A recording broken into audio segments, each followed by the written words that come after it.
Hola a todos y bienvenidos a Triálogos, la tertulia sin tertulianos. Esperamos que disfrutéis de este episodio.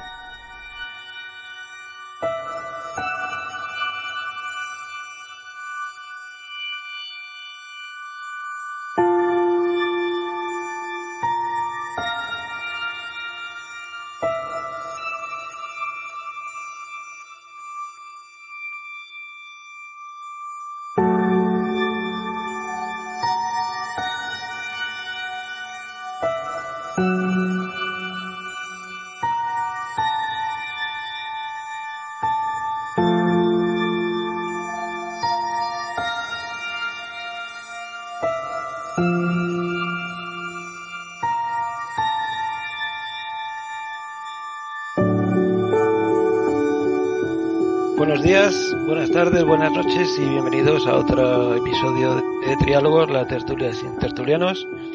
Esta vez vamos a repetir la edición de comentario de documental que ya hicimos hace un par de semanas, y en esta ocasión hemos elegido un documental no muy conocido pero muy interesante, que además nos va a servir para poder comentar lo que se explica en él con la situación actual. El documental se llama Los jóvenes del barrio, que se hizo en el año 82 por Albert Estival y María Luisa Roca, con la colaboración del Instituto de Reinserción Social.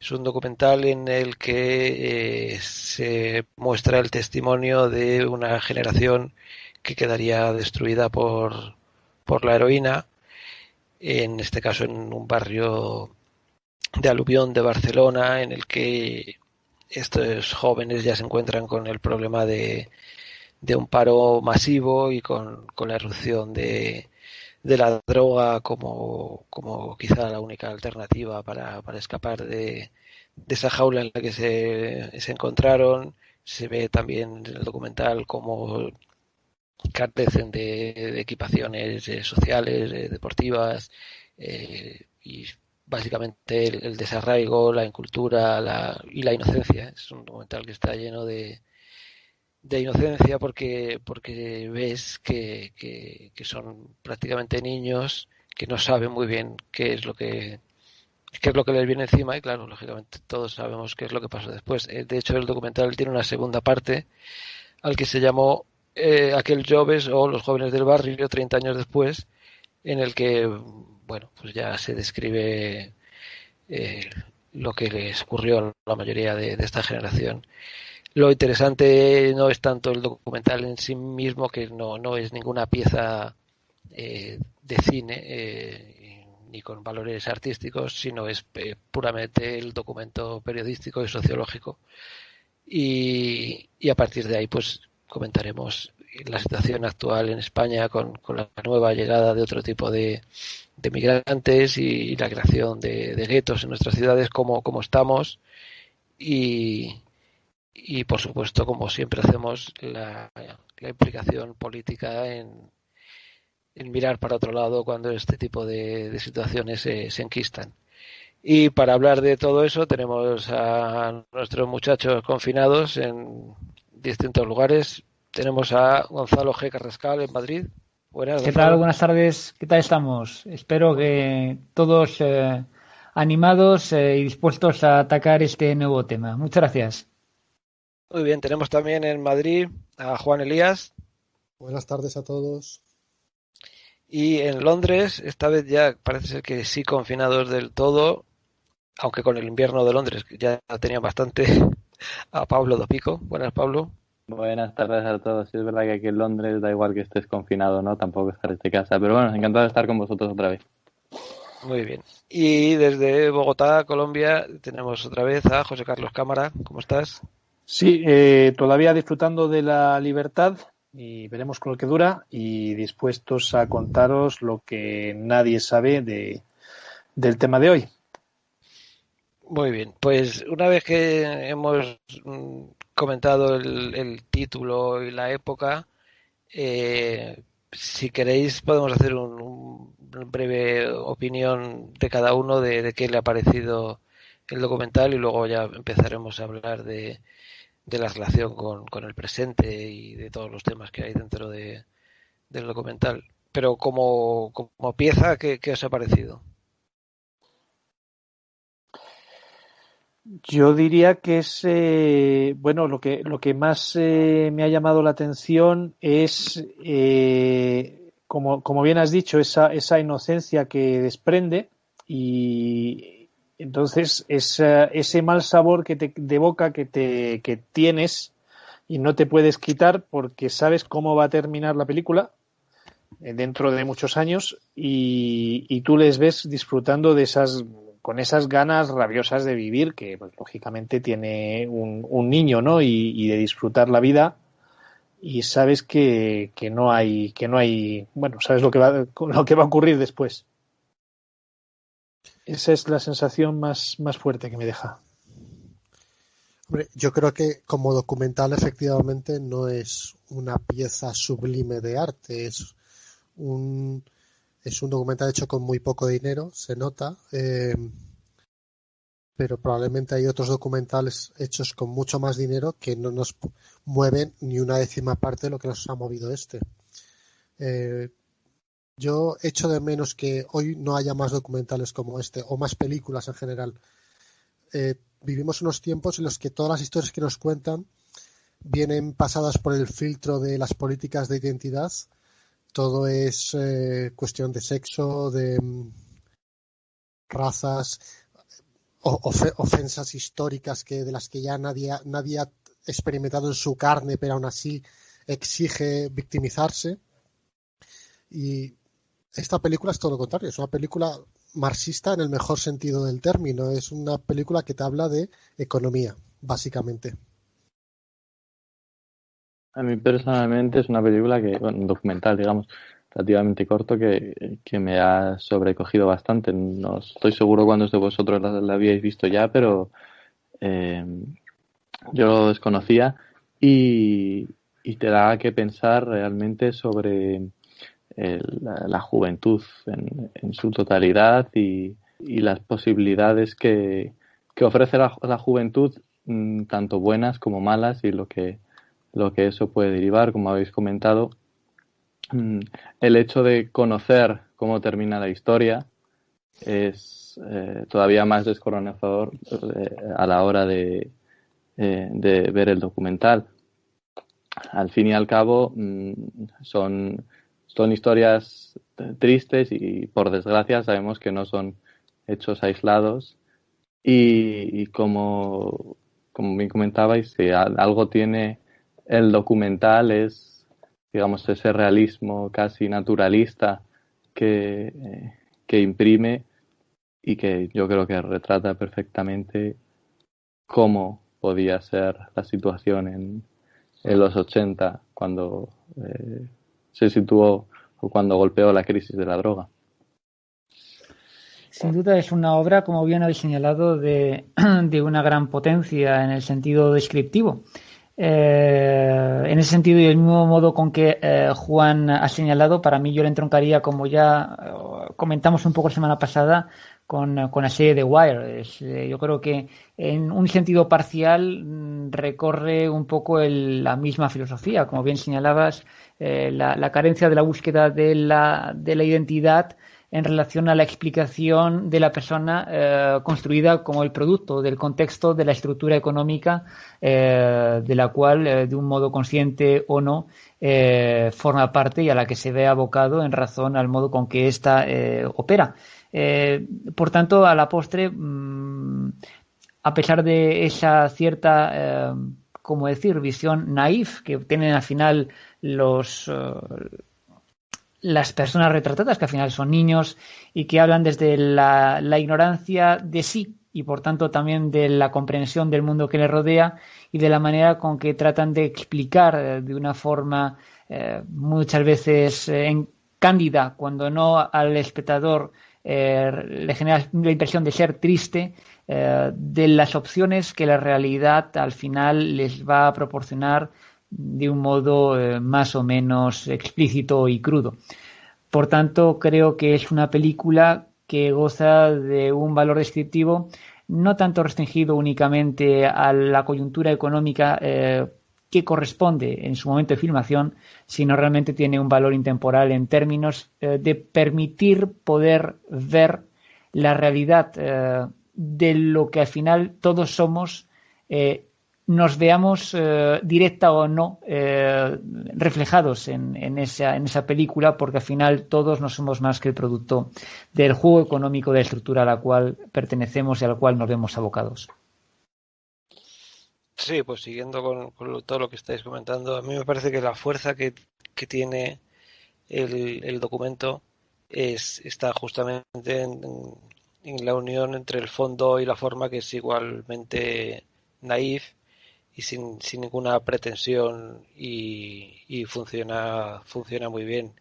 Y otra cosa que es muy de agradecer, y que ahora si se hiciera algo parecido seguramente se abusaría del tópico y de lo lacrimógeno y del profesionalismo mal entendido, es que esto es puramente un documento antropológico en el que consiste en buscar el testimonio, poner la cámara y infiltrarse dentro de una sociedad. Esto podría estar hecho en el Amazonas o qué sé yo, en cualquier otro lugar, y con la misma intención de simplemente mostrar al ser humano en ese entorno. En este caso son los barrios de aluvión de las grandes ciudades, y es un mundo que nos resulta familiar pero desconocido. Nadie quiere asomarse a lo que se cuece en esos sitios, y me parece que hemos avanzado muy poco. En esa época,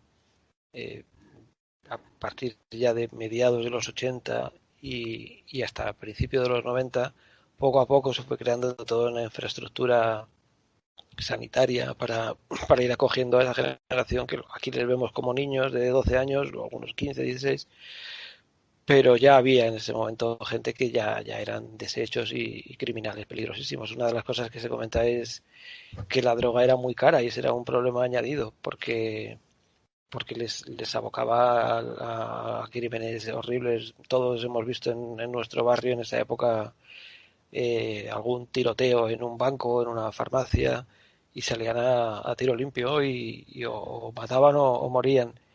Y en ese sentido se fue mejorando, se crearon todo tipo de instituciones privadas y públicas para recuperar a la gente. Luego la metadona, que creo que es ya casi principios de los 90 cuando se extiende a todo el que la quisiera tomar, bajó muchísimo la criminalidad, y finalmente la propia experiencia de la sociedad, viendo cómo había acabado toda esa generación perdida, pues hizo que se pasara al consumo de otro tipo de drogas. Incluso posiblemente el negocio de la droga vio que ya no era una buena droga para venderla, y fue cuando llegó la generación de las drogas sintéticas de los 90, y por supuesto las drogas legales de farmacia, que como son legales tendemos a no considerar las drogas, pero que son las que tienen mayor cantidad de adictos. Pero bueno, como película me parece recomendable, y un documento excepcional de la época. Incluso la parte buena, porque también vemos esa alegría de los barrios llenos de niños, que es una cosa que llama muchísimo la atención cuando lo ves, ¿no? Parece Sudamérica o algo así, y España. Nuestro barrio, el mío por lo menos, era así, estábamos siempre en la calle. Y por ese lado yo no tengo nada más que decir. Sobre lo que hemos empezado a comentar de la relación de la economía y el abandono de este tipo de guetos, ¿cómo lo veis en relación a lo que podría estar pasando ahora, que vuelve el desempleo, hay mucha inmigración acumulada en los barrios? ¿Creéis que se puede comparar en algo? Bueno, a día de hoy uno de los principales problemas que hay, sin duda, es todas las personas que no son capaces de ser integradas y a ser asimiladas por el sistema económico. En la medida en la que se generen bolsas de desempleo y por tanto de personas que no sean capaces de ser asumidas y por tanto encontrar su lugar dentro de lo que es la estructura productiva, son personas que se ven abocadas a una subsistencia fuera de los márgenes arreglados por el propio sistema económico. En la medida en que sea así, son personas que pueden encontrarse en el riesgo de un deterioro y una desfundamentación social muy importante. Y por ello no dejan de ser un riesgo para sí mismos y para la sociedad en su conjunto si no son reencauzados de una manera que puedan ser útiles y edificantes para la sociedad y para sí y por tanto que puedan ser integrados con provecho por tanto a nivel individual como social. A la postre, también los problemas que tenemos no solamente España, sino el conjunto de estados en nuestro entorno. Me viene, por ejemplo, a la mente París y sus banlieues, no dejan de ser más que la expresión precisamente de la incapacidad de un sistema económico por asumir y asimilar realmente el conjunto de individuos que a la postre van a necesitar encontrar una salida, y esa salida, el sistema económico, si es medianamente inteligente, tiene que encontrar los métodos para hacer que su integración sea posible y sea edificante. Esto yo creo que desde el punto de vista económico tiene varias claves, sobre todo a nivel de España, ¿no? Si nos fijamos, y no creo que no revelo ningún secreto si digo que España es de largo el país de la Unión Europea que tiene mayor desempleo juvenil.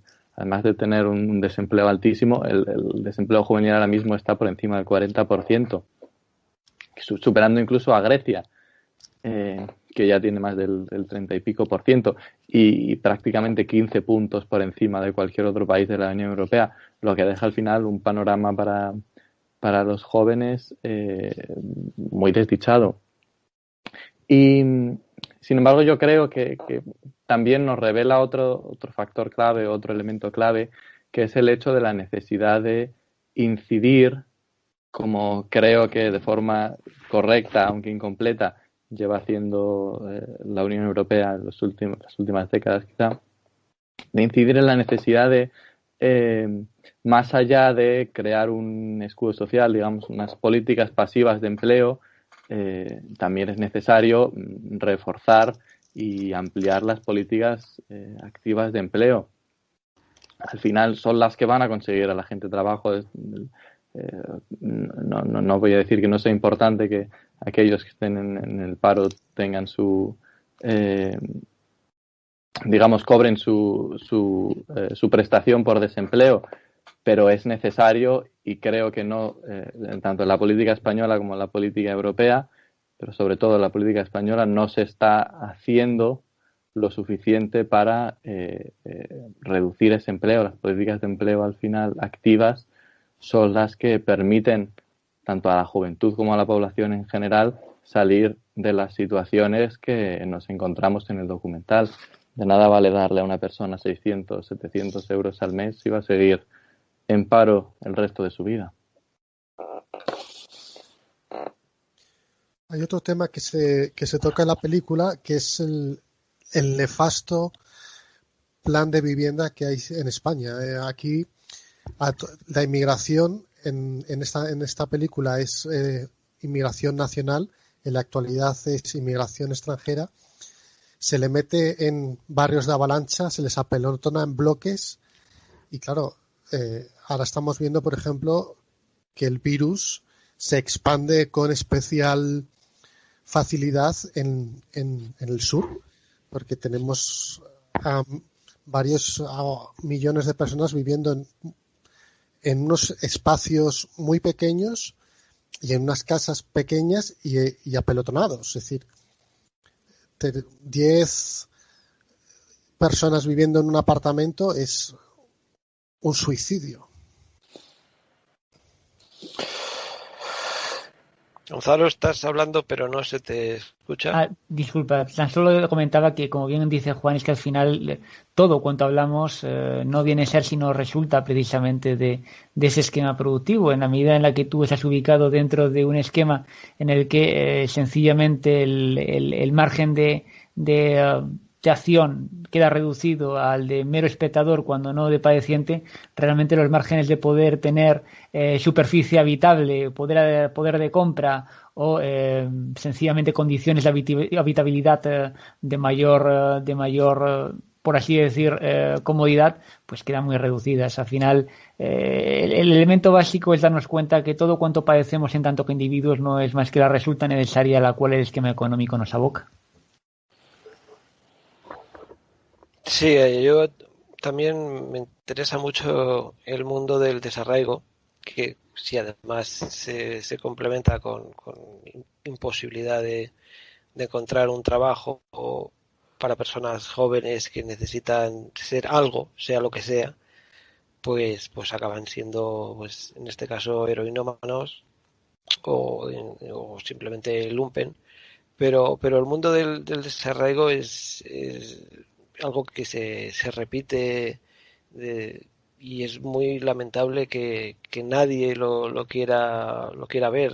Esas son personas que son muchísimo más vulnerables, incluso su propia familia, desde los padres, han perdido ya su lugar en el mundo y cierta autoridad y bueno, y el saber quién eres, ¿no? A partir de ahí estás muchísimo más expuesto a cualquier desgracia como puede ser la droga. Para mí, en esa época, prácticamente lo que vivimos fue un genocidio de una capa de la población joven que además era masiva, porque estamos hablando del baby boom, éramos una auténtica plaga, y con la droga y el SIDA, porque España no era el país del SIDA glamuroso de estrellas de cine homosexuales, España era el país del SIDA de los presidiarios, porque todo heroinómano en pocos años era seguro que acababa en la cárcel, y en la cárcel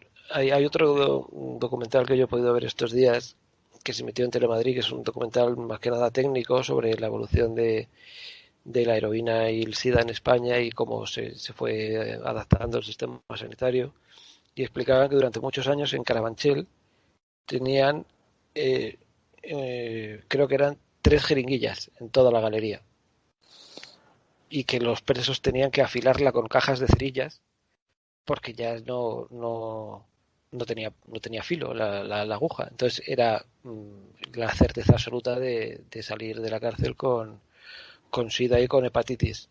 Y una vez en la calle contagiarlo a todos el resto de heroinómanos.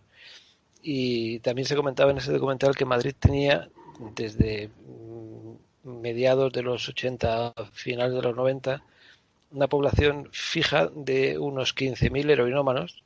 Por supuesto no eran los mismos, claro, porque muchos iban muriendo por el camino y les reemplazaban otros jóvenes.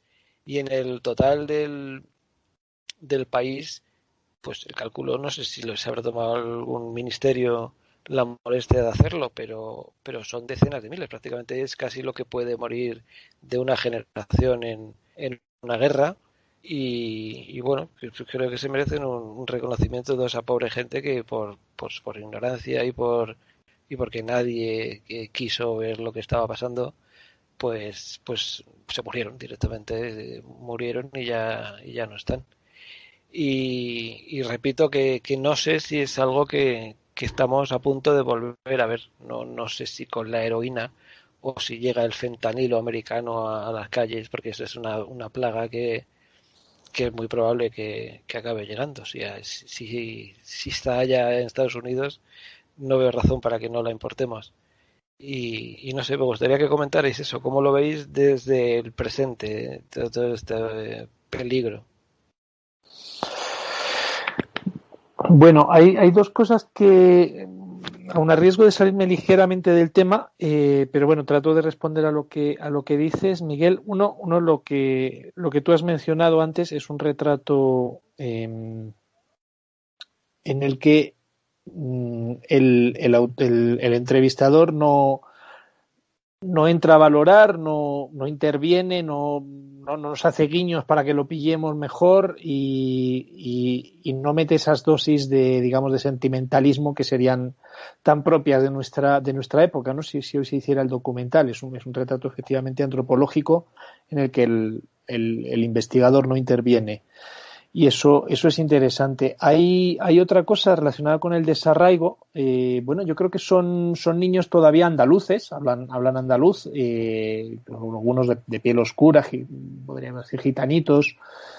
Y yo creo que sí que lo que les une es precisamente ese sentimiento común, ¿no? De no somos marginales, pero bueno, pues tenemos esto común. Cantamos nuestra rumba, que es lo que vino a darles una identidad y un algo.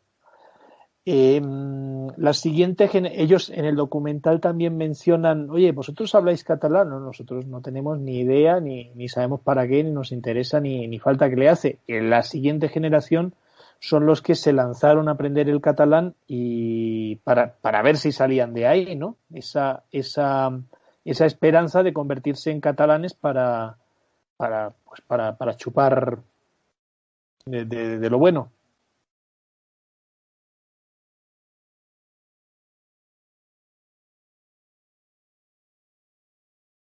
Sí, se ha quedado sin voz. ¿Me habéis oído hasta el final lo de que aprenden catalán? Sí. Ok, pues ahí doy por terminado mi alocución en este momento. Yo solo matizaría que el documental no es neutral. El señor, el director sí nos quiere llevar a unas conclusiones, pero con todo lo demás estoy de acuerdo. Sí, es un documental de denuncia, eso está claro. Está diciendo, mirar aquí porque aquí está pasando algo. Y tenía razón. Por supuesto que nos lleva a unas, evidentemente, pues sí, no te puedes librar de un planteamiento, pero a lo que me refiero es que no es. En la época actual yo creo que somos un poquito más descarados, subrayamos exactamente, mira, aquí vemos al niño metiéndose un pico. Quiero decir que nos deja que lo apreciemos nosotros mismos. Te pondría música con música de violines. Exacto, que nosotros lleguemos a su conclusión, pero por lo menos nos deja la oportunidad de creer que es idea nuestra, ¿no? A eso me refiero un poquito. Sí, y además sería también pornográfico porque solo saldría lo malo. Y aquí en lo que hacen es poner la cámara y también se ven niños muy felices montando en bicicleta y otros que trabajan en el taller y sabe que no van a acabar en la droga. Ahora ya se haría una cosa porno de ir al que estuviera peor y regodearse con eso. Y con unas fórmulas políticas muy manidas y muy determinadas. Porque de hecho esta película, sus soluciones, plantea soluciones, pues son unas soluciones muy abiertas. No te dan la papeleta con el voto dentro y te dicen vota estos. No, en ese sentido creo que tiene una función más descriptiva que realmente maniquea, pero bueno, ciertamente creo que al menos en su composición incluso tiene ciertos toques de delicadeza, en la medida en la que a lo mejor muchas veces el entrevistador o el realizador, mismamente hablando con las madres de los niños en los pisos, a mí personalmente me tocó en el momento en el que mientras una madre hablaba acerca de el temor que tenía que su hijo pudiese llegar a estar en algún momento, pues entrampado en algún problema de droga o con la ley, como mientras la voz iba desarrollando su razonamiento, nos intercalaba con alguna imagen de, ¿cómo decir?, de una pequeña colección de libros apilada en alguna librería, todo de una manera enormemente, ¿cómo decir?, improvisada o no especialmente amplia, pero una pequeña librería que pudiese abrir la esperanza que, la fatalidad de la calle no tuviese por qué entrar a lo mejor en ese hogar en el que al menos se alumbraba la posibilidad a que las letras tuviesen un espacio. Y en esa medida un cierto guiño a esa esperanzada delicadeza de creer que todavía hay posibilidad, incluso en medio de un contexto tan absolutamente en contra, a que la cultura o ese pequeño reducto en el cual se pueda llegar a introducir o como decir, incluso a fomentar un incipiente interés por el conocimiento, pueda servir o pudiese servir como un flotador que evitase que ese niño del cual la madre hablaba con orgullo, porque todavía no tenía ningún problema legal, pero con un cierto temor, pudiese realmente salvarse del riesgo cierto que sobre todos ellos al final se cernía. Una cosa buena que tiene esta época es que con internet ese aburrimiento total de esos barrios en los que no había nada, yo lo recuerdo bastante bien, que eran barrios que de una manera casi soviética se establecían en mitad de un solar, rodeado de sus buenos descampados, donde los niños nos desollábamos las rodillas y pisoteábamos los charcos. Era el mayor divertimento que teníamos. No existía en casi ninguno de estos nuevos barrios pues dotaciones sociales. Muchas veces no había un ambulatorio, unas piscinas, unos campos de fútbol, un teatro, y ahora posiblemente sí lo hay ya prácticamente en todas partes, pero además la gente con internet no cae en ese aburrimiento total. Hay un testimonio de una chica a la que su señora le ha despedido porque necesitaba un poco más de dinero y la echa, y dice, y al final termina diciendo, estoy fatal, estoy sin dinero, pero es que además me aburro muchísimo porque no había nada que hacer. El aburrimiento siempre ha sido un arma bastante afilada y creo que es algo que en el documental se ve constantemente. Pero como dice Miguel, al final la forma de enfocar ese aburrimiento puede llevarte por un camino o por otro. También dentro de ello, y como comentaba Gonzalo, al final personalmente, o sea, al final la cultura ayuda no tanto a salir de ese aburrimiento, porque a veces la cultura nace también incluso de ese aburrimiento, sino a dirigir ese aburrimiento hacia otros lugares. Dentro de la filosofía es conocido como muchos filósofos acaban diciendo que la filosofía misma nace del aburrimiento, y yo también tengo la misma impresión incluso de la ciencia, ¿no? Y observar el contraste de lo que uno puede hacer con el aburrimiento en función de cómo ha sido educado y cuánto ha sido educado es interesante. Aquellos jóvenes cuya cultura era muy reducida porque no habían tenido esas oportunidades, el aburrimiento les lleva tanto a la droga como en última instancia a la criminalidad. Mientras que para otras personas que quizá ven en el aburrimiento ese pie para poder empezar una aventura intelectual, digamos, o algún tipo de aventura provechosa, al final son caminos que llevan a consecuencias muy diferentes, y que todo nace de cuánto y cómo la persona se haya educado. Es muy interesante esto que estés comentando del aburrimiento. Sin embargo, yo tengo la sensación de que sea también, hasta eso también lo hemos distorsionado en la época moderna. Y hemos llegado al otro extremo, ¿no? Yo creo que el aburrimiento forma parte de las sociedades, más bien el ocio se inventó después, no sé a qué se dedicaban los hombres de las cavernas, pero seguro que les sobraban muchísimas horas a lo largo del día. En una época más moderna, en los pueblos, pues vemos a las personas que se sientan en la silla a pasar la tarde, no hace falta ni que abran la boca, pasan ahí la tarde sin más, y yo creo que más bien al contrario lo que tenemos es un pavor al aburrimiento y una necesidad de llenar las horas y evitar aburrirnos, ¿no? Cuando es algo perfectamente natural que puede, como muy bien explica Pablo, puede dar lugar a la filosofía, al arte, al pensamiento, y precisamente el que lo evitemos en este momento, en esta sociedad moderna del internet y el teléfono móvil, yo creo que podría explicar en parte esa brutalización, ¿no? Sin embargo, fíjate, José Carlos, yo más bien apostaría que lo que nos preocupa no es tanto llenar el tiempo o el aburrimiento como evitar el pensamiento. Es decir, el tener que enfrentarse con el silencio existencial al que tener que ponerle sentido a partir del pensamiento. Y a partir de ello, lo que nos lleva es, y nos abocaría es a una acción a la cual intentamos siempre postergar o evitar, llenando ese tiempo que nos abocaría en la reflexión al vacío y por tanto a enfrentarnos a él con una, con una plétora o un conjunto, si puede ser cuanto más variado o infinito posible, tanto mejor, de actividades por vacuas que sean, con tal de intentar evitar enfrentarnos a eso que no es otra cosa sino lo que cada uno de nosotros somos.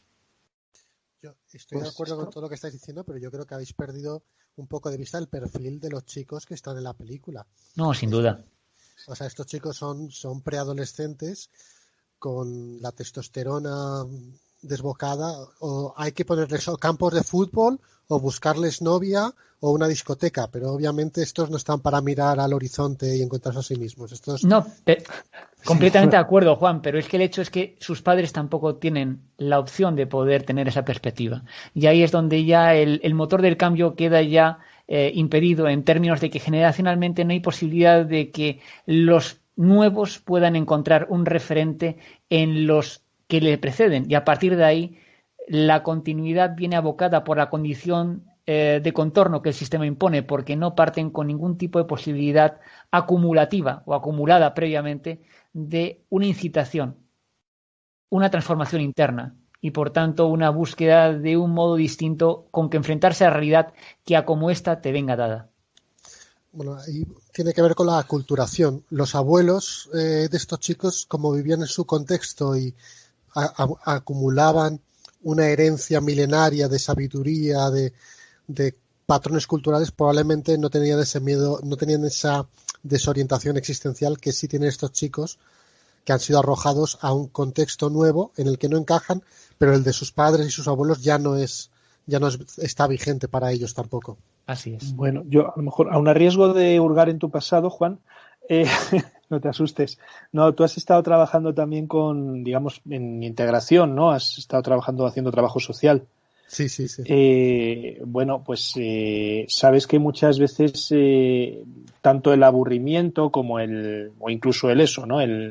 Ese descontrol de hormonas en fin, salirse de lo que les corresponde por edad, 12 años, por más descontroladas que tengan las hormonas, quizás no es momento de tener relaciones todavía. Muchas veces tú te pones a jugar con los niños en la calle y les haces pues juegos, carreras, bailes o lo que sea y al final, pues aparte de llenar su tiempo, ellos lo que están recibiendo es una afectividad que no tienen ni siquiera en sus propias casas, pues porque su padre está ausente, pues porque bien por motivos de trabajo, bien por alcoholismo, bien porque está desaparecido y carecen de todos esos estímulos que es lo que les da realmente la vida. Muchas veces no es tanto la actividad que están desarrollando como el que se sientan aceptados, queridos, importantes y bueno, pues que formen parte de un grupo, ¿no? Sí, bueno, y por dar un enfoque más optimista y un poco más positivo, hay que decir que hoy por hoy todo eso sí está muy bien construido. O sea, ahora en cualquier barrio hay infraestructuras deportivas, hay centros culturales, bibliotecas, hay trabajadores, educadores de calle, gente, profesores que van a los barrios, no esperan que los niños vayan al colegio. Y todo esto ha mejorado mucho, hay que decir. Exacto, pues no es una cuestión tanto de infraestructura y pues de poner centros como pues muchas veces lo puedes resolver como tú muy bien acabas de decir, pues con personas que acudan a su barrio a jugar con ellos, a pasar un rato con ellos y a ofrecerles alternativas. Sí, o sea, montar una liga de fútbol no es caro, de fútbol sala. es accesible a todo el mundo y eso puede evitar es una buena inversión porque te va a evitar mucha problemática futura. Sin duda. Sí, hasta Pablo Escobar fomentaba el fútbol en el barrio para sacar a los chavales de la calle. En eso está claro que hemos mejorado mucho, ¿no? Son 40 años de infraestructuras y de aumentar el cuerpo de funcionarios, ONGs, todo eso tiene un lado positivo, pero hay una parte que yo creo que se repite, y es que cuando habéis hablado del ocio o del aburrimiento, una cosa es el descanso satisfecho de una persona que tiene una vida productiva y con cierto orden y que hace sus cosas y luego se vuelve a su casa, descansa y se ve una película o se baja a juntarse con la gente del barrio. Eso es el verdadero ocio, pero el aburrimiento es el del que no hace nada, el que no hace nada ni tiene dónde hacer nada y entonces está consumiendo por dentro y las drogas ahí se ofrecen como la solución precisamente para desconectar el cerebro y llegar al día siguiente. Y eso también me lleva a lo que he comentado de pasada al principio, y es ese mundo que a mí me resulta un poco repulsivo, hipócrita y muy oculto, que es el de las personas maduras adictas por ejemplo, a las benzodiazepinas, que es una auténtica plaga que no queremos ver porque son drogas legales y porque además en gran medida directamente te las da el Estado gratis si tienes más de 65 años. Así que tenemos una población de ancianos adictos a unas drogas casi tan... Bueno, y los hipnóticos, ¿no? Que son derivados del opio. Y no, aquí no pasa nada, ¿no? En cierto modo es un tipo de gueto que se ha aplacado a través, ya digo, de la droga gratis. Van a su médico de cabecera y ya ni les pregunta, directamente les refirma la receta y van corriendo a farmacia y se toman su relajante muscular, su antidepresivo y su somnífero de manera crónica hasta el fin de sus días. Y no sé si vosotros creéis que eso es un problema o es la solución para que esa gente no ande por ahí descontrolada, o cómo lo veis. Bueno, yo creo que esto ya lo teorizó Homero en su Odisea con los lotófagos. Al final los lotófagos no eran más que personas que, como luego dice también uno de los chavales en el documental, la función no es otra la de la droga, sino precisamente la de la capacidad de suspender el tiempo, la suspensión del tiempo. Y esa suspensión del tiempo lo que implica necesariamente es la inadaptación del individuo a un contexto en el cual ve que su vida se desarrolla pero sin ningún tipo de interacción efectiva, con lo cual esa droga no es una solución, sino sencillamente es el mamparo que evita realmente ver el problema inadaptativo que permanece y a la cual la droga pretende darse a sí misma como solución a un problema que tiene que ser, desde luego, resuelto de un modo distinto. En ningún caso podemos considerar que eso es una solución, sino más bien tendríamos que alertarnos ante el problema social que subyace y en la medida en la que éste persista, realmente preocuparnos en tanto en cuanto que la estructura social no es capaz de dar resolución. Bueno, hayas abierto un tema interesante. Guy Shorman decía que droga es básicamente lo que te dice el Estado que es droga. ¿Por qué la cocaína es droga ilegal y tener a la mitad de... España es el país del mundo en el que más mujeres son adictas a los ansiolíticos. Pues tienes a las madres de familia que sobreviven una vida bastante dura poniéndose hasta las cejas de ansiolíticos. Pues sí, efectivamente. ¿Y eso por qué no está perseguido? ¿Eso por qué no es un asunto de salud pública? Y lo que es más, ¿qué es lo que oculta precisamente su consumo? ¿O cuál es el problema en términos sociales que realmente ese consumo pretende no hacer que emerja a la luz? Pues una explotación laboral, un sueldo de miseria y encima tienes que sacar adelante a tus 4 hijos. Pues sí, ansiolítico al día. Y también un enorme comercio, ¿no?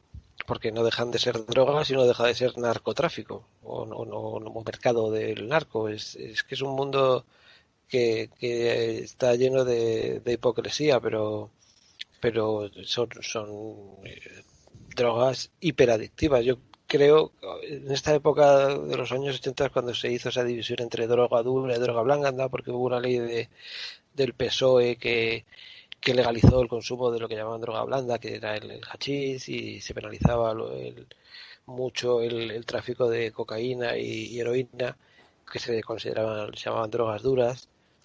Y es que este mundo de los antidepresivos y somníferos es droga dura porque son hiperadictivas. Son drogas que si te acabas una caja ya es para toda tu vida. Y más te vale que tu médico de confianza te vuelva a firmar la receta, porque si no puedes liarla muy gorda, entre otras cosas porque puede ser que no vuelvas a dormir nunca más en tu vida, porque ya se ha modificado la química del cerebro y ese cerebro no se va a volver a dormir si no tiene el somnífero. Yo lo que veo aquí es que hay aparte de que ya digo que es un enorme negocio porque son tratamientos de por vida, y una persona que a lo mejor empieza a los 50 y tantos años con esto, le quedan 30 años de comprar eso, pero es que además se lo está dando a una gran cantidad de personas directamente gratis, el Estado. Entonces es como un mundo distópico del embrutecimiento absoluto que además, como decía Gonzalo, lo tapa todo, ¿no? Porque la persona ya va puesta como las grecas y le da lo mismo 8 que 80. Si además tiene su paguita de cualquier tipo que sea garantizada, pues pueden estar haciendo con el país cualquier cosa que no vas a contar con esa persona.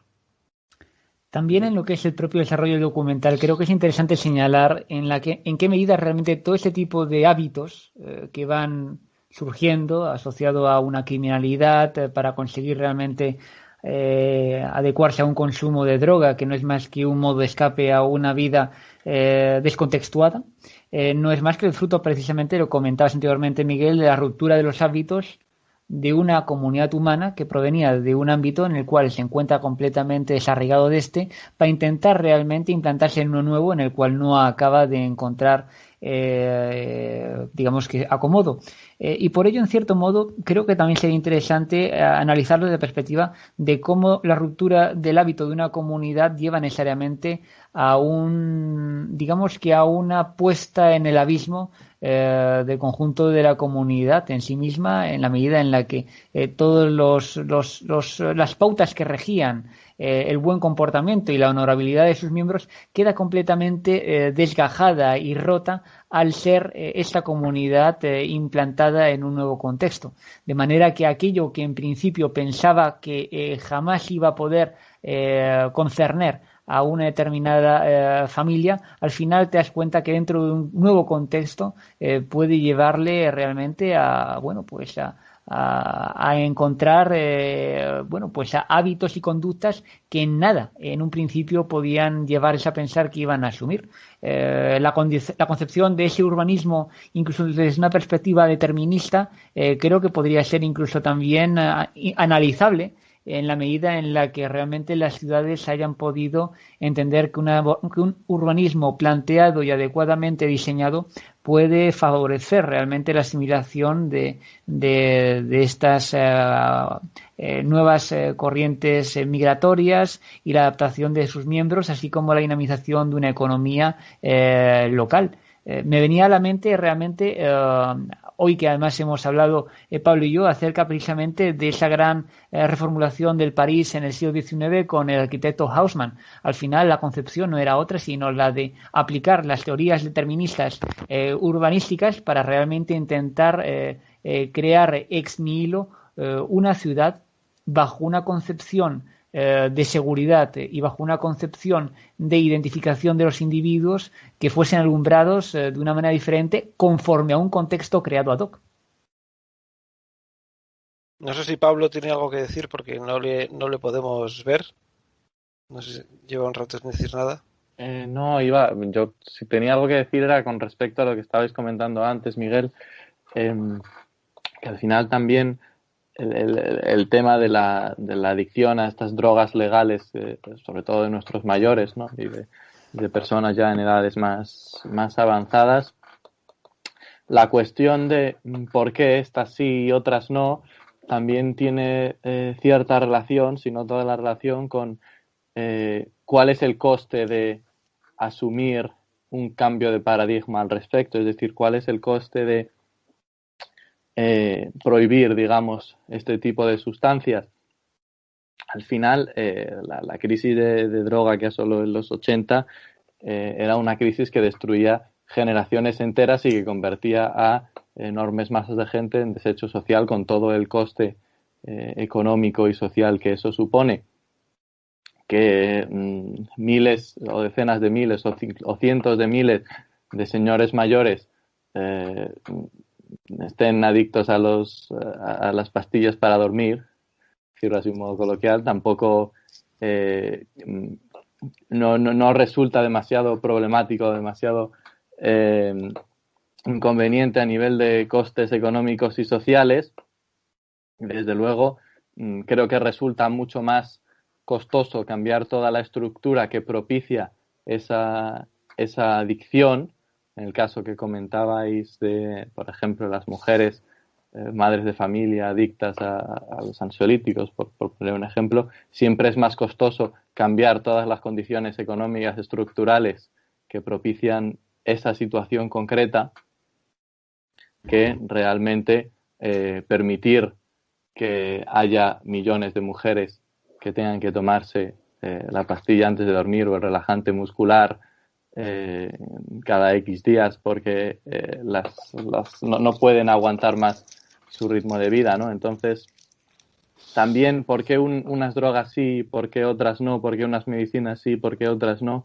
Depende también un poco de ese equilibrio que se hace, yo creo, desde las esferas políticas y económicas, de cuál es el coste real de prohibir tal cosa y cuál es el coste real de cambiar la situación para que esto deje de ser una adicción extendida entre la población. Sin duda, yo creo que lo estamos viendo ahora mismo con el caso del tabaco, ¿no? Bueno, pues era una droga no perseguida, incluso fomentada, que se anunciaba en todas partes, en la Fórmula 1, en donde quisieras, y bueno, pues se ha ido poniendo cerco, ¿no? Poco a poco, pues por una cuestión de cálculo. Eso es lo que han dicho, pero ha bajado bastante poco en comparación con la persecución que se ha hecho del tabaco.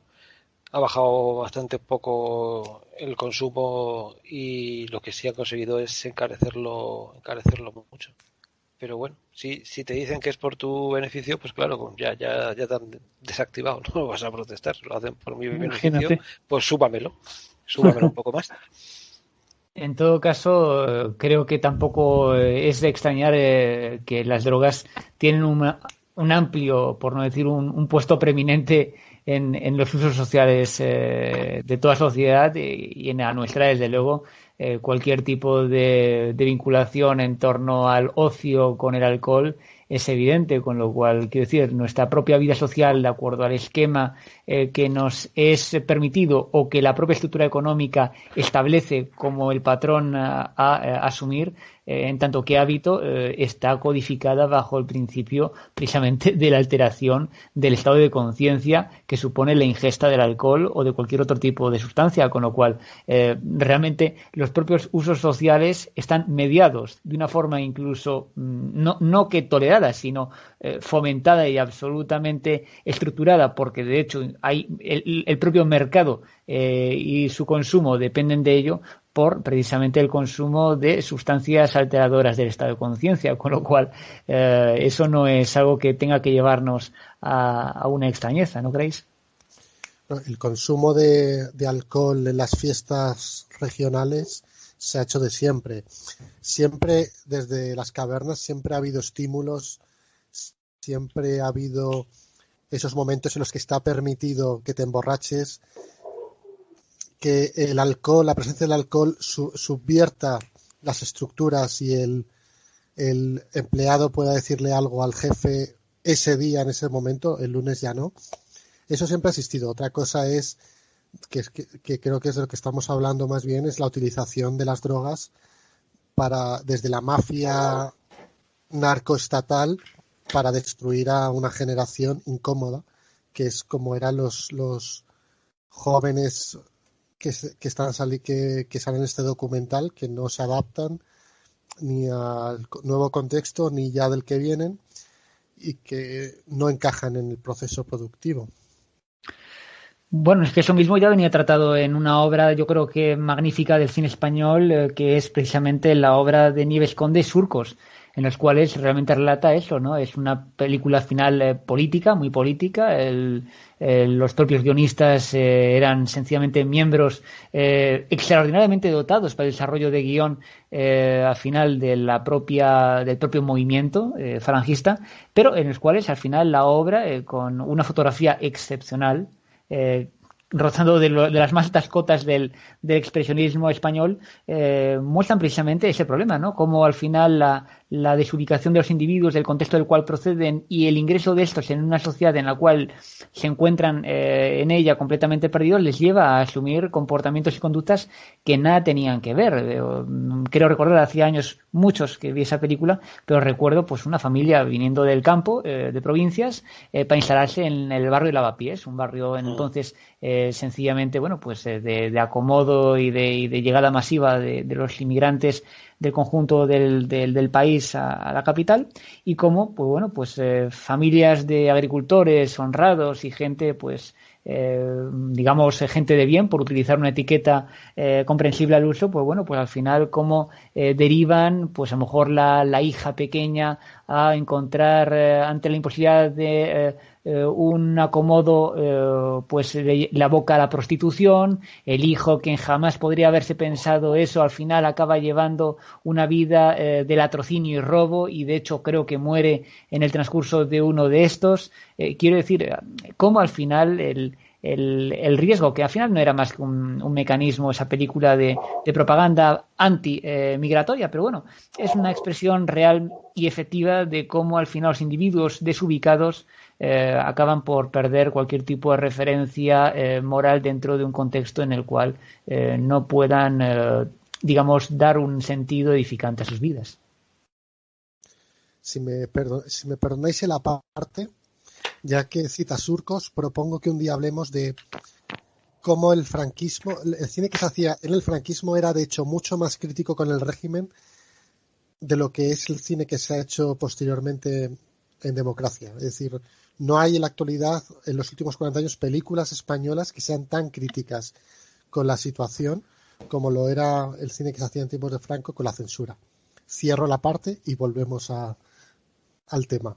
Sobre eso yo solamente lo matizo un poco, y es que ahí creo que coges un poco la parte por el todo. O sea, hay ese cine, y que es un cine que ha resaltado mucho después y se ha señalado, pero la gran mayoría del cine que se hacía era cine de entretenimiento y no era crítico con el régimen. Pero sí que es verdad que ahora no lo hay de ninguna clase, es todo lo contrario. De hecho, la presión económica para recibir la producción, luego enroscarte en el dinero de las televisiones o la subvención directa, hace de censura política y no hay ninguna posibilidad de que haya un cine crítico.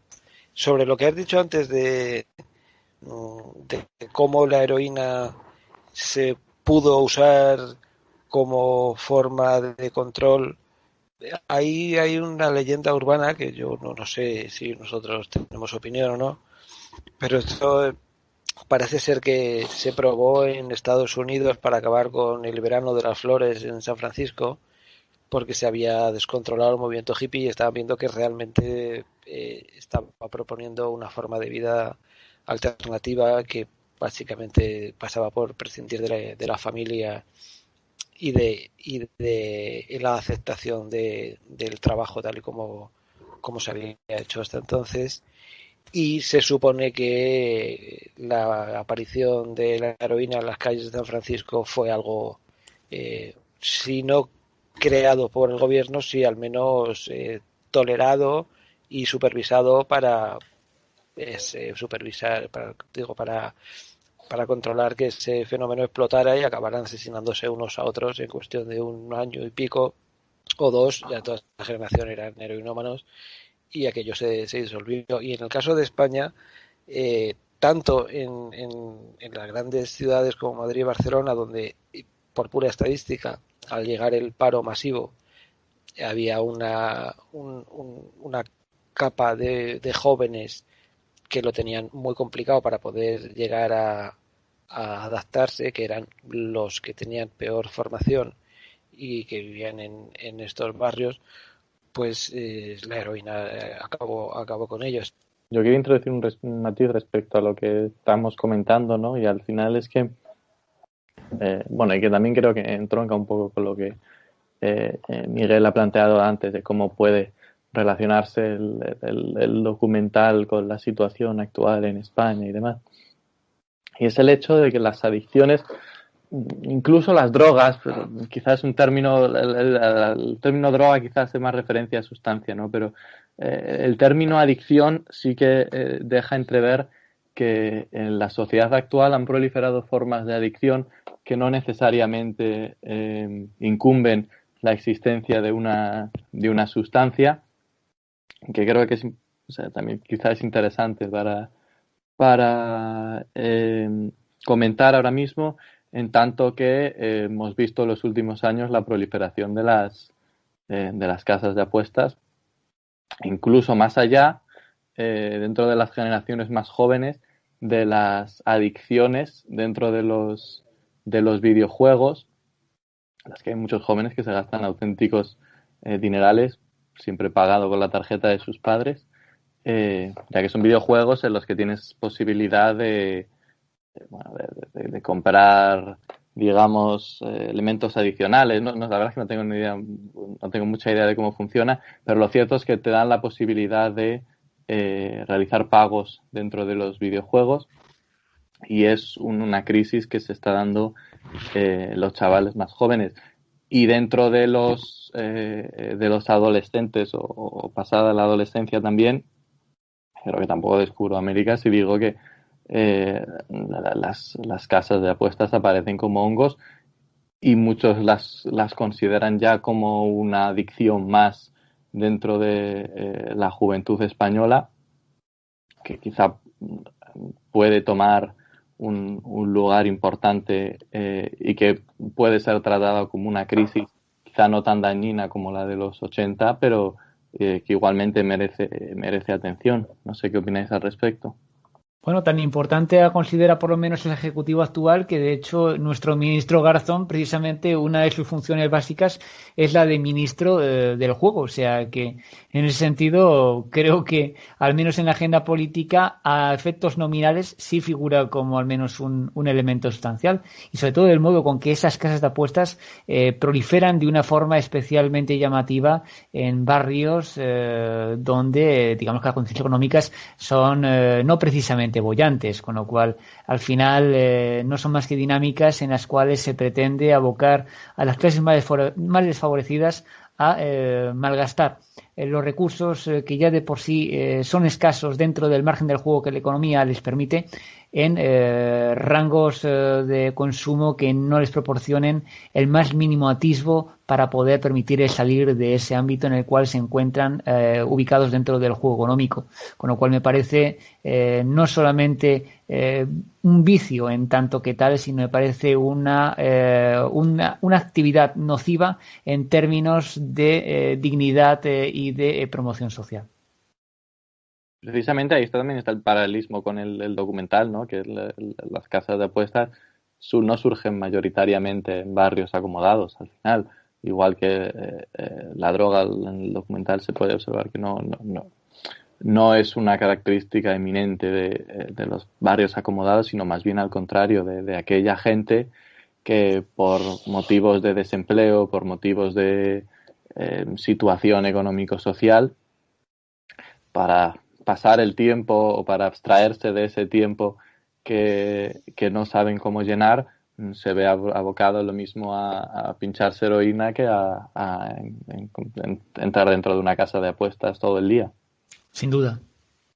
En España la erupción de las casas de apuestas y su explosión tiene que ver con la propia crisis económica, y es, por lo primero, que está demostrado que el juego es hiperadictivo y además es de por vida, por tanto tendría que estar mucho más controlado, pero es lógico y además es especialmente cruel que se busque ponerlo en los barrios pobres porque es donde el dinero es una fantasía, ¿no? Precisamente la propia falta de dinero hace que la posibilidad de ganarle a la casa de apuestas, cosa que no ocurre nunca, porque a largo plazo ya hay un algoritmo que demuestra que solamente puedes perder, pero se ofrece como algo muy, muy tentador y por eso acaba siendo adictivo, claro.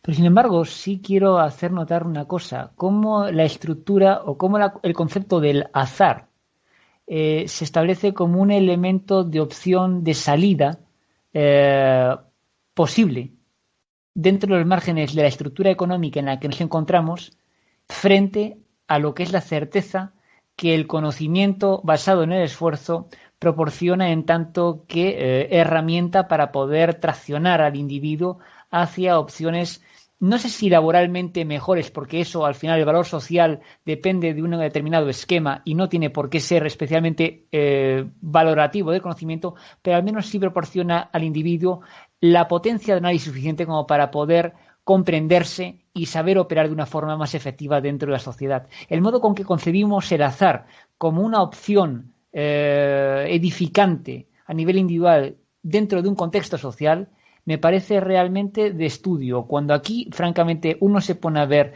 las noticias, casi siempre la única noticia buena que hay es porque ha ocurrido que en el pueblo tal o cual resulta que ha tocado el gordo o el premio esencial de una determinada lotería de cualquier tipo. Y cómo esto no es más que la expresión de una posibilidad de mejora frente a la opción que el trabajo y el conocimiento en una sociedad sana, la estructura económica debería promocionar y realmente ser el vehículo de ascenso social que bajo un principio de de valoración del talento debiera poseer nuestra sociedad en tanto que tal.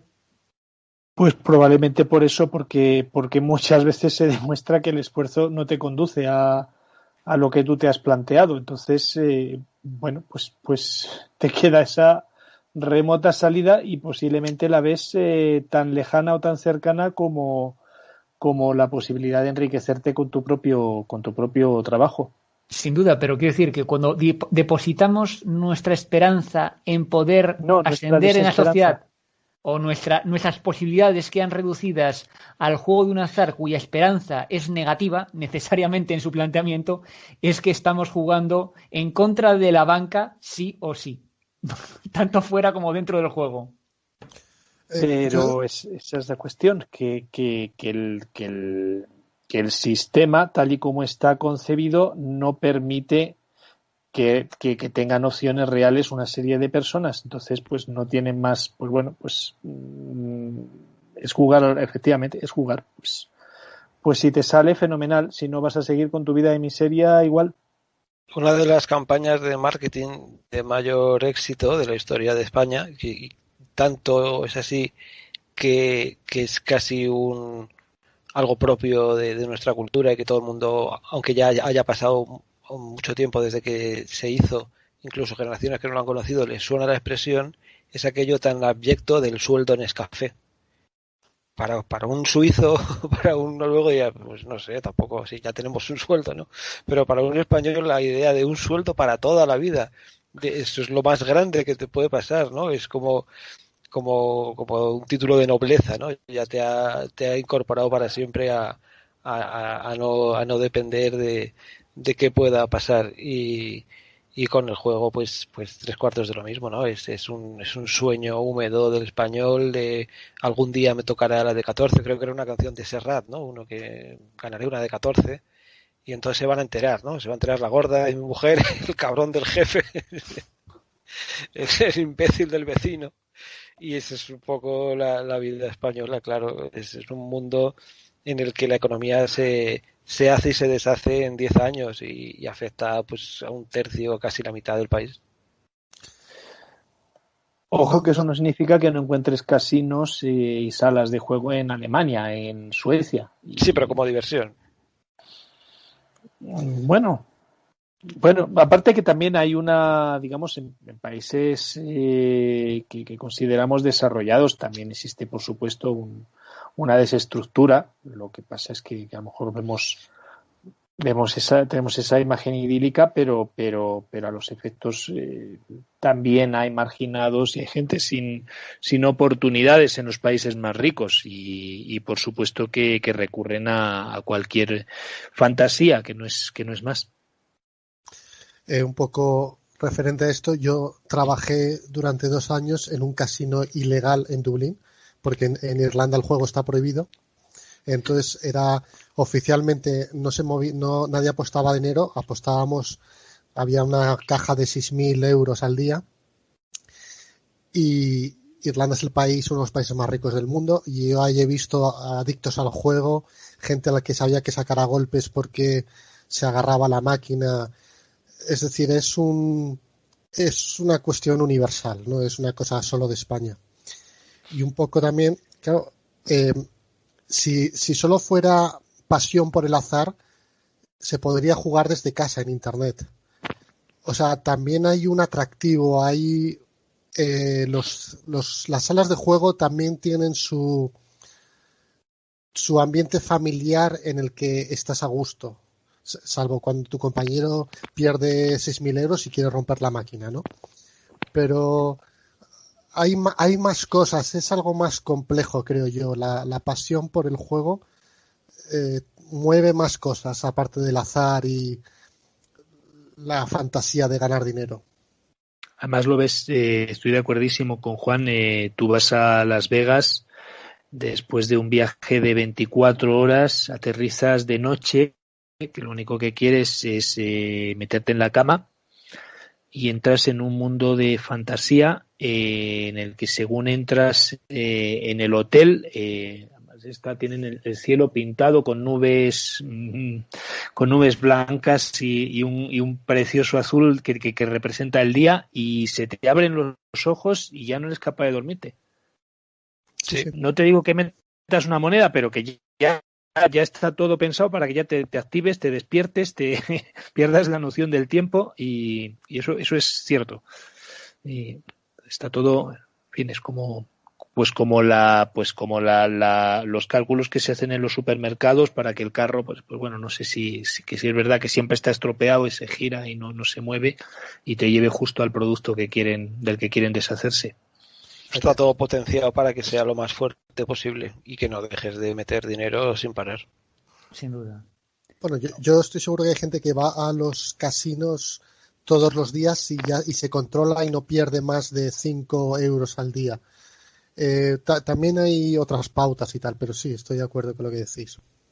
Ya, pero hay una diferencia sustancial, creo que entre la familia de los Pelayo, que es esa familia de españoles que conseguían de una forma metódica, analizando estadísticamente, aparte de una serie de muestras que ellos mismos invertían de su dinero para ver justamente cuáles eran las tendencias estadísticas, estocásticas de las ruletas de los diferentes salas de juego para obtener a partir de ellos las opciones probabilísticas más exitosas que le llevasen a conseguir hacer saltar la banca y digamos que el cliente objetivo que se ve abocado a ese tipo de negocio que, yo entiendo que pueda proporcionar una intensidad emocional muy fuerte, sobre todo si eres, en términos económicos, amante del riesgo, pero aún así, con todo, si nos abstraemos de la casuística personal particular y de las afecciones y afectos que genere en cada sujeto, a la postre lo que se encierra todo eso es una arquitectura económica que no proporciona valor ni al individuo que se somete a ese juego de azar, ni a la comunidad humana en la que ese juego de azar tiene lugar. También depende mucho de si está controlado la extensión que eso pueda tener, la publicidad, en qué parte se pone. Yo recuerdo la época que todos los bares tenían su máquina tragaperras. y había en cada barrio su tío fijo allí puesto en la tragaperras con el cubata en la mano, y en los sitios finos no había de eso. Sitios finos, No, claro, sin duda. Es un mecanismo de habituación y de generación de costumbres. Y es evidente.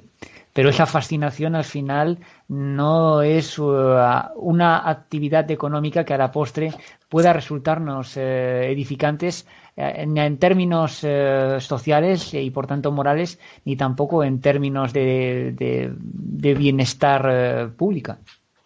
Ojo, surge todo quizá un poco, no todo, pero en parte creo que influye mucho también esa mentalidad que por desgracia es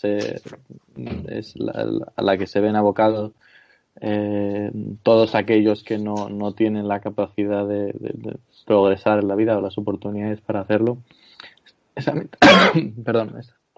mentalidad, el saber que ya tienes poco que perder, ¿no? Cuando ya tienes poco que perder, entonces da un poco igual pasarse todo el día en el casino, da un poco igual pasarse todo el día en Sportium. Y también te da la ilusión de ganar alguna vez, ¿no? Sí, claro, una vez, dado que no tienes nada que perder, ya lo único que puedes hacer es ganar y cuando a la mínima, al final también funciona así todo las ludopatías, ¿no? A la mínima que ganas algo, te refuerza. Exacto, te refuerza enormemente. Pero vamos, creo que es esa falsa conciencia de que tienes poco o nada que perder cuando realmente te tienes a ti mismo para perderte. Y creo que la juventud que cae en ello, o la juventud o los adultos, porque no necesariamente tienen por qué ser jóvenes, realmente no llegan a ser conscientes de que sigue habiendo mucho que perder por mucho que la situación sea muy negativa. Pero vamos, es la situación la que te aboca a pensar eso, claro. A ver, ojo que bueno, ahí bordeando el cuñadismo ya, sí que es cierto que los estratos altos también juegan a su manera, tienen sus circuitos, y a lo mejor hacen sus timbas en casa y juegan millones. Sí, que tampoco es que sea una cosa exclusiva de los estratos más bajos, y estos sí que lo hacen por diversión, ¿no? Eso, o sea, los ricos también tienen sus formas de autodestrucción. Canales. Sí. Uh-huh. Sí, eso seguro, puede pasar a cualquiera, pero yo creo que por donde hemos empezado, no recuerdo en qué momento, creo que era más bien como dentro del capitalismo hay cosas que conviene tener cierto control, porque en sí mismo es tan fuerte que es capaz de detectar capas de población predispuestas, en este caso los pobres, pues literalmente a arruinarse con más facilidad. A mí me parece especialmente cruel porque es rebañarle al pobre lo poco que le quede en el bolsillo, que es inventando la maquinita para que no le quede nada. Y además con la ansiedad de, bueno, pero ¿y si gano? ¿Y si recupero? Pero bueno, creo que tiende a controlarse y esta explosión que hemos vivido los últimos 10 años no me parece que pueda durar mucho. Una cosa, Miguel, que has mencionado antes, las máquinas tragaperras han desaparecido de los bares porque no eran rentables, porque las han prohibido. ¿Qué es lo que ha pasado con las máquinas tragaperras? Yo creo que ya no se puede. No sé si tiene que ver con las máquinas de tabaco también, que ya estaban muy controladas. Pero vamos, ya ese sonido familiar de la máquina tragaperras yo hace mucho que no la oigo. Que eso también era un sonido que estaba diseñado especialmente para que enloqueciera al adicto. O sea, es el sonido y el señor que mencionas, porque yo lo de entrar y él siempre el mismo señor con el vaso lleno de monedas de 25 pesetas. Eso es paisaje urbano que ha desaparecido, afortunadamente, imagino. Sí, a nuestros hijos tendremos que explicarles lo que es esa imagen, porque a lo mejor no lo entienden. En relación a la película, cuando hablaban acerca dentro de instituciones públicas de la prisión y volvían un poco a incidir sobre cómo esta no era en lo más mínimo realmente una institución que permitiese obtener un individuo mejorado con respecto a aquel que entraba, ¿cómo veis la la manera con que incluso esa sociedad en aquel momento veía con malos ojos, por ejemplo, cómo esa chica, bastante guapa en principio, que hablaba acerca de la relación que tenía con alguien que estaba en la cárcel, veía y decía que su familia no le gustaba especialmente y no veía bien que saliese con él. ¿Cómo veis el modo con que esa institución era considerada entonces y el modo con que realmente rehabilitaba o no a los individuos para poder hacerles nuevamente, bueno, pues sociabilizados? Para nada, la cárcel servía para eso y en eso también se ha mejorado. No es que sea un buen sitio ahora la cárcel para nadie, pero entre otras cosas, por ejemplo, la propia droga en las cárceles, cuando se han ido permitiendo y haciendo habituales los vis a vis sin control de las parejas que entran, todo el mundo sabe dentro de la prostitución que son, aparte de para follar, para meter la droga. Porque tener a un adicto a la droga sin la droga dentro es muchísimo peor para todos. Y hay los motines, aquellos que se montaban en los 80, todo eso tenía que ver con momentos en que se ponían duros y cortaba la entrada de droga y los que no eran heroinómanos probablemente acabarán siéndolo después de estar una temporada allí. La cárcel simplemente es para quitar de en medio gente que en la calle va a ser un incordio. No, y la manera también con que el padre de uno de ellos se quejaba precisamente de la cantidad de años que le habían puesto de condena para con su hijo en relación a la falta o al crimen que había cometido en términos comparativos con otro tipo de crímenes de mayor relevancia, ¿no? El padre ahí se equivocó en su vaticinio, dijo, mira, pero Tejero ya verás tú cómo en 4 años está en la calle. Ahí se equivocó en su cálculo. Pero sí, bueno, te viene a explicar que los poderosos evidentemente van a tener muchas más oportunidades, es lo que te dejan ver. Bueno, evidentemente hay dos principios a la hora de considerar el asunto penal y es mayoría en los países la interpretación de la cárcel no como castigo, sino como medio de rehabilitación. La cuestión es cuando tú tienes una cantidad que no puedes manejar y unos medios que tampoco puedes controlar. Posiblemente se hace el trabajo, los funcionarios tratan de trabajar con esa perspectiva, pero bueno, pues depende y sobre todo si ya los tienes a la mitad tienen el cerebro quemado por la droga, pues evidentemente lo vas a tener muy difícil.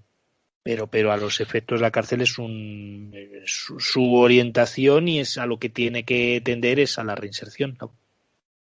Sí, sí, es un tema que también podemos tratar un día, que es de las drogas. Me parece que es el 60 o el 70% de las personas que están en la cárcel es por temas relacionados con drogas. Sí, por narcotráfico, pero luego también por otros crímenes de atracos en esa época. Ya he comentado ya al principio que la droga era muchísimo más cara que ahora. Era imposible, incluso para alguien con mucho dinero, llegaba un momento que tenía que ser un criminal para seguir comprándola. En eso ahora, supongo que porque hay más variedad o no sé, todos los mercados han mejorado, posiblemente no sea algo tan dramático. Las drogas llevan sin subir de precio unos 20 años. Pues fíjate. Bueno, yo no sé quién lo teorizó más, Foucault, ¿no? En términos de comportamiento social y psicopático, ¿no? Sí, el dato del precio de las drogas es de Escotado, pero sí, la cárcel es el tema favorito de Foucault. No, sin duda la obra de Escotado es lo más que ampliamente se ha tratado aquí en España. Foucault que al final decía, y quizá con razón, que todas las instituciones sociales tienen un cierto reflejo del sistema penitenciario o de tal forma que tanto las escuelas como hacía mucha referencia también a los centros mentales, etcétera, venían a ser reflejos cotidianos de las cárceles en el día a día, ¿no? Seguían, digamos, la misma estructura como brazos de las ramificaciones del poder en sus diversas esferas. Bueno, y una cosa de la que no hemos hablado nada, por buscarle algo quizá positivo, es toda la cultura popular relacionada con la droga que surgió en esa época. Desde luego no era una cultura a favor de la droga, pero sí era una cultura que salía de la droga, ¿no? Tenemos pues todo el cine kinky de Juan Antonio de la Loma, Eloy de la Iglesia, que hay grandes películas ahí. Las primeras de Eloy de la Iglesia son unas películas. Tenemos también todo el mundo de la música de gasolinera, ¿no? El sonido caño roto. Y luego como eso de una manera más sofisticada y fina pues se acaba trasladando a los músicos de la movida, ¿no? Las canciones de Antonio Vega no dicen más shooter, no, pero sí que hablan de su experiencia metafísica con la heroína en casi todas sus canciones. Incluso hasta Mecano, ¿no? Tenía aquello del barco a Venus, una forma cursi. Y bueno, dentro de lo que cabe se trasladó a la cultura popular y está dentro de nuestro acervo cultural. Bueno, sin duda el cine de los 80 fue todo una exaltación, ¿no? de una serie de visiones y perspectivas sociales que habían quedado en cierto modo escamoteadas. Y bueno, pues ciertamente el cine kinky supuso por sí mismo fijar el microscopio sobre un problema social que, bueno, sencillamente había quedado fuera de lo que era la luz pública. En cierto modo, como bien dices, resultó una visión novedosa y en muchos aspectos realmente dotada de una crudeza que difícilmente he vuelto a ver en cine posterior, ¿eh? Claro, es una visión hiperrealista, ¿no? Siempre nos referimos al neorrealismo italiano y a esa belleza con que cuenta la realidad social, pero nosotros pues desde ese otro punto de vista y pues viendo cómo el pico, ¿no? Directamente, pues hemos hecho un retrato muy hiperrealista. Y la música y todo un subgénero de la música de la heroína, ¿no? Y que además tiene que ver con cómo entraban todos esos músicos en la propia heroína y lo contaban de una forma muy muy directa, muy sincera. Ciertamente. Pues yo creo que con esto hemos vuelto a resolver de una vez por todas y para siempre uno de los temas que preocupan a nuestra millonaria audiencia y podemos pasar al minuto de gloria. Por ejemplo, Pablo Dopico, ¿tú cuál es tu resumen? Sí, pues yo creo que habiendo tocado todos los palos, como dices tú, Miguel, con respecto al tema, nos quedamos con que el documental, además de ser sobrecogedor, un tanto desesperanzador y un fiel reflejo de lo que podía pasar en el momento, pues nos da las claves de por qué tales situaciones pueden darse en una sociedad moderna, digamos, y no es otra que desde la falta de planificación urbana hasta los enormes condicionantes económicos que obligan a toda una generación a permanecer en la miseria, en el desamparo y en el aburrimiento, en el peor de sus sentidos más absoluto, ¿no? Así que creo que lo único que nos queda es confiar que sepamos en el futuro lidiar con estos problemas y intentemos evitar que las juventudes puedan caer en estas mismas garras de nuevo. ¿Tú, Gonzalo, tu minuto de gloria? Me viene a la mente un relato. Había un señor potentado en la Edad Media en Bagdad y mandó precisamente a su ayuda de cámara, a su siervo, a su serviente, que fuese al zoco a hacer unas compras. El sirviente se fue al zoco y empezó a hacer la compra, los dátiles, los productos que le había encargado su señor, y entre el gentío notó que se le acercaba a alguien y le empujó. De pronto, extrañado, mira a esa persona, parecía una mujer, mira su cara y resulta que se da cuenta que es la muerte. Y se queda así mirándola y le hace un gesto extraño, amenazador. Aterrado, directamente coge y sale huyendo del zoco a la casa de su señor, y en cuanto llega le dice: por favor, señor, al ir al zoco a comprar lo que me había solicitado, oye, he visto a la muerte, estoy lleno de pavor tras haber visto la cara y el modo con que me ha mirado, y por tanto, mira, te pido por favor que me permitas salir de la ciudad, tengo familia en Samara, déjame que marche esta noche y me refugie allí hasta que pase un tiempo y por lo menos esta muerte, esta persona, esta mujer, no esté en la ciudad. El hombre le dice, por supuesto, ante la forma con que le decía y el aspecto tan aterrador que le decía, expresaba su sirviente, dice: coge el caballo más veloz que tengas y marcha a Samara tranquilamente. Hecho esto, se marchó su siervo camino a Samara y vuelve él al zoco a terminar la compra que su siervo no le había proporcionado. Haciendo las compras, se encuentra de nuevo con una figura que es la misma persona a la que había visto anteriormente su siervo. Y extrañado, se acerca a ella y le dice a la muerte: disculpa, ¿por qué te has acercado antes a mi siervo y le has mirado con ese gesto tan amenazador, tan aterrador? Y la muerte le responde: no pretendía asustarle en lo más mínimo, y siento mucho si así ha sido, pero era más bien una expresión de sorpresa, porque verle aquí me ha resultado terriblemente extraño, ya que resulta que tengo una entrevista con él esta noche en Samara. Eso es lo que me genera la sensación al ver el documental, ver la certeza fatídica de un destino manifiesto en la propia estructura económica que aboca a los individuos que juegan ese juego, a la cual estamos abocados todos, a una finalidad que está cantada de antemano antes de dar el primer paso.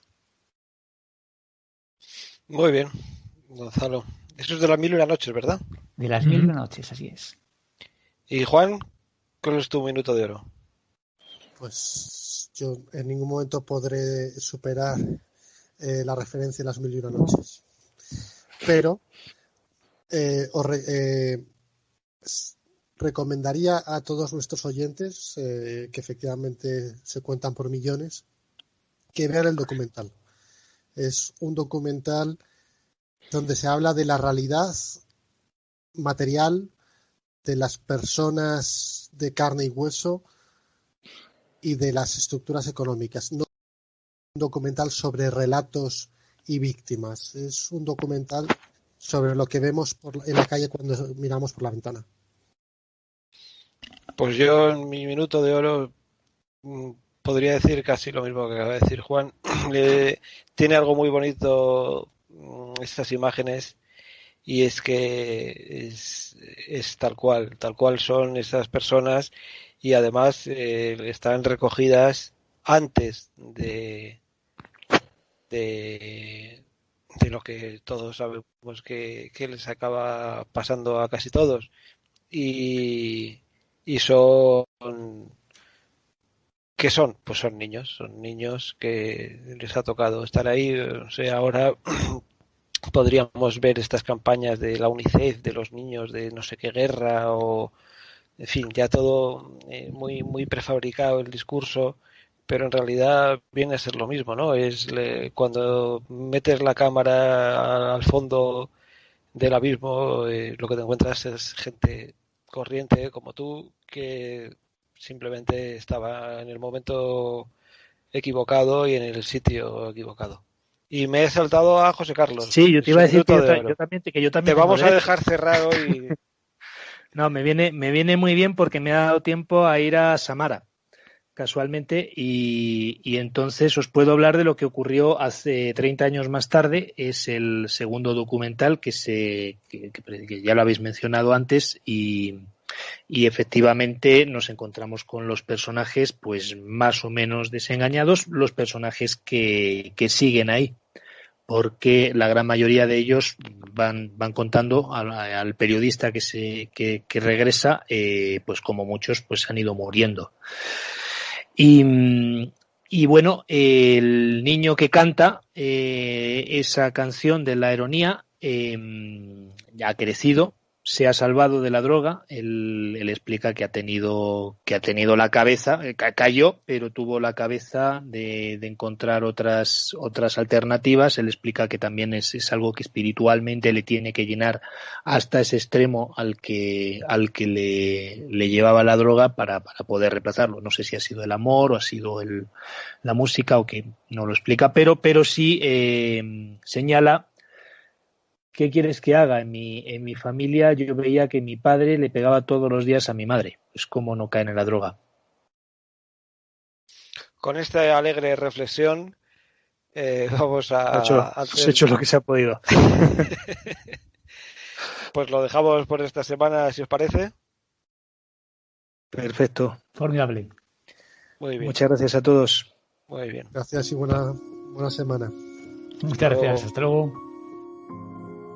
Gracias por escucharnos. Si te ha gustado este episodio, puedes seguir escuchándonos en iVoox cada semana. Hasta la próxima.